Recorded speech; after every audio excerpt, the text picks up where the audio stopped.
Yo, it's me, it's the SCOTT. Well, SummerSlam sucked, didn't it? I'm sorry. I don't normally like being negative, but that was terrible. I mean, it wasn't all bad, but some of the decisions that they made tonight just didn't work for me at all. First of all, let's talk about the Thunderdome thing. Horrible idea. In concept, when you think about it, in theory, it should be okay. But every time a superstar would make an entrance, like, okay, Thunderdome has people at home watching from their screens, and their screens all over as the audience, right? But every time a superstar makes their entrance, the entrance graphics come up and they turn off the people. No, that is stupid. Especially during the Fiend's entrance, which is long as hell. What happens? What happens when the screen turns off in the arena? Like when it, goes to the graphics. Do the people at home not be able to see what's going on?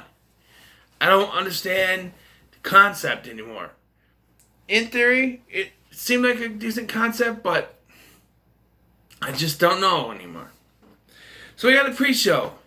And, okay, I'm sick of the United States title being put on the pre-show. You could have had just a bonus match. 2 guys wrestling. But you had to put the United States title on. Okay. Well, to be honest, during the pre-show I was recording the videos I just uploaded. The Blu-ray haul and the unboxing. They would have been up earlier, but I tried to upload them, right, during the pre-show, and then it made the WWE Network buffer, and it wouldn't work until I stopped it, and then it worked just fine. So I couldn't do it during the show. If I did, I wouldn't be up past my biddy-bye time doing this review. I'm just saying. So because of this, I was in here doing something at that point for 5 minutes. I was out of the room for 5 minutes. Come back in, it's on a promo for Drew McIntyre and Randy Orton. I'm like, wait, what? What happened? Apparently Apollo Crews won. Okay, that's good. I have a confusion though. So, usually, the last promo they do in the pre-show is the main event. But Randy Orton versus Drew McIntyre wasn't the main event. It was the second to last match to go on. So, did they change it last minute? I don't know. The actual show started with Bayley, with Sasha Banks, versus Asuka. And Bayley won, which is the right, thing. There was a distraction finish, which you can say, oh, this is a pay-per-view. No distraction finishes, no roll-ups, whatever. This was probably the only one of the finishes like that on the show, and there's more, that was kind of okay. Sasha tried to get involved, and Asuka jumped up and away, and then Bayley tried to roll her up, 1, 2, kick out. And then there's another thing where Asuka went to do the butt cheek thing. Bayley moved out of the way, hit Sasha and knocked her down. And then Asuka won. Or, not Asuka. Bayley won and beat Asuka. That's okay. We're moving on to later in the night. Then we had the Street Profits versus Angel Garza and Andrade. Look, I would have been okay with Andrade and Garza winning tonight, but I guess not. And at first I was like, because when they came out, Zelina Vega was dressed to wrestle. Like, she was going to take some bumps. So I figured, they're going to switch this around and have Bianca Belair come out. It's going to be a fracas, and it's going to be turned into a 6-man tag match. No titles on the line. No, 6-person tag. Nope. She was just there to take the bump at the end of the match, so there's a distraction, so Andrade's not there to help his partner when he needs it, and the Street Profits can win. Okay? And we got Mandy versus Sonya Deville, what was supposed to be what I was looking forward to, a hair versus hair match. But now, due to the attack on Sonya, the real life attack on Sonya, they decided to change it, and now it's a loser leaves WWE match. And I knew before when it was hair versus hair match, Sonya was going to lose. And when you know who the winner of the match is, you're just sitting there waiting for it to end. And it felt like this match went on forever. Just constantly move, this. There was this. I don't know. It just felt like it went on forever.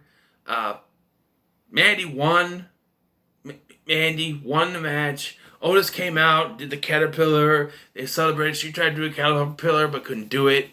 And they celebrated, that's it. And Otis showed up, I'm thinking, oh, he's going to cash in tonight. He's got the briefcase and stuff.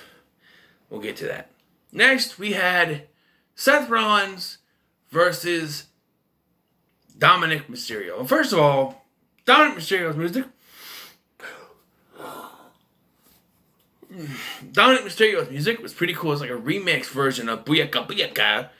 But before the match, like Dominic said, Dad, I don't want you interfering. I don't want you to get involved. And Rey Mysterio was like, Dominic, I cannot do that. After what Seth did to you, I cannot promise that. But for the most part, he did. And then Seth brought him in, handcuffed him, and the match ended with Seth Rollins giving the stomp to Dominic Mysterio in front of Rey. And getting the pinfall 1, 2, 3. No, Dominic should have won here. And I'll tell you why. It's his first match. You can't lose your first match. Dominic should have won. And you know what? Rey Mysterio should have gotten involved. I'm sorry, but Rey should have won this match. I know it's Seth Rollins, but Rey should have won this match. Alright? Or not Rey. Dominic should have won this match. I'm all messed up. Dominic should have won this match. Mysterio family's been through enough. Dominic should have won this match. I'm just saying. So then, we had Sasha Banks versus Asuka. And Asuka won, got her title back. This match was unnecessary. Okay. A lot of people have been praising this Sasha and Bayley thing. I hate it. I absolutely fucking hate it. It's annoying every time I'm on the TV. I mute them because I can't. Sasha Banks should not be allowed to do promos. She sounds like a fucking 4-year-old. Alright? I'm gonna be the No. She can't talk. Don't let her talk. She's terrible on the microphone. Absolutely fucking terrible. Another thing is that she should not be allowed to compete for the Raw Women's Championship. I don't give a fuck about what the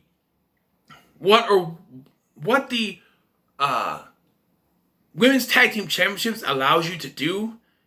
It does not allow you.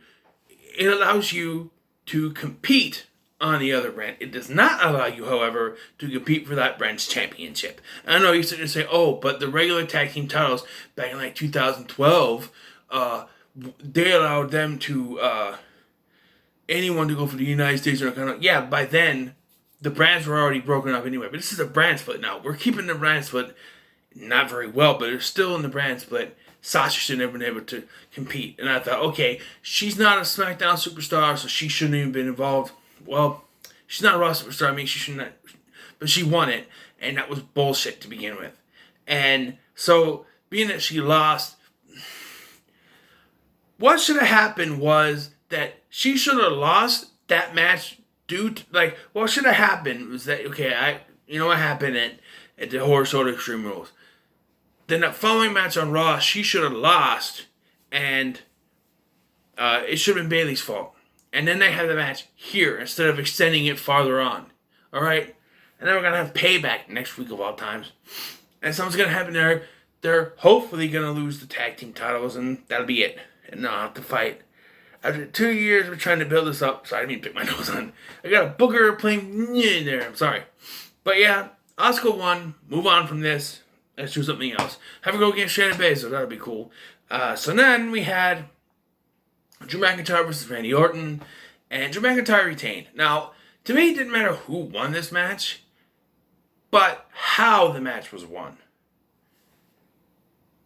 Drew McIntyre won with a backslide on a fucking pay-per-view.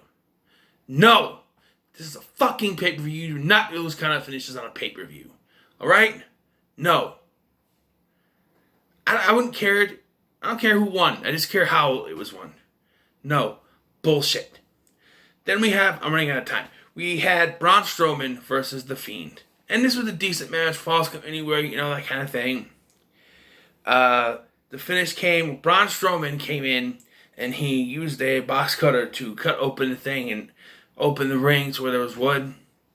And then all of a sudden the Fiend comes in and hits him a couple times with the Sister Abigail on the thing. 1, 2, 3, he won. And then this person in black comes in and attacks the Fiend. It's Roman Reigns. And he spears the Fiend and he attacks Braun Strowman, knocks him down. He goes back in and he spears the Fiend again. I'm like, okay, get out of the ring, let my man Otis come down to the ring and cash in. Nope, it ends with him holding up the Universal title. You know what? All my hope for Otis winning the Universal title just went down the toilet now that Roman Reigns is back. You could have had him in a story with Braun Strowman first, but now you have him holding up with Twisty guaranteeing, hey, I'm going for this title. And it looks like he's a heel, at least that's what it looks like, but who knows? He's back now, the big dog. Overall, this pay-per-view was shit. They could have done a lot better, I thought. And one thing I want to address before I go. People have been saying that we're done with the Performance Center and now this Thunderdome thing is going to be from now on. No, it's not. This Thunderdome thing, it was only for last Friday, tonight, and tomorrow night for Raw. After that, we're going back to the Performance Center. So all you people saying, hey, we're done with the Performance Center, you're wrong. We're not done. It's going to go back to Performance Center once this whole fandom thing is wrong. This coming Friday for SmackDown will be Performance Center. So, you can shut up. So anyway, what are your thoughts on Extreme Rules? Let me know in the comments below. Make sure to like, share, and subscribe. Thank you for watching. I'm Scotty. See you in the next one.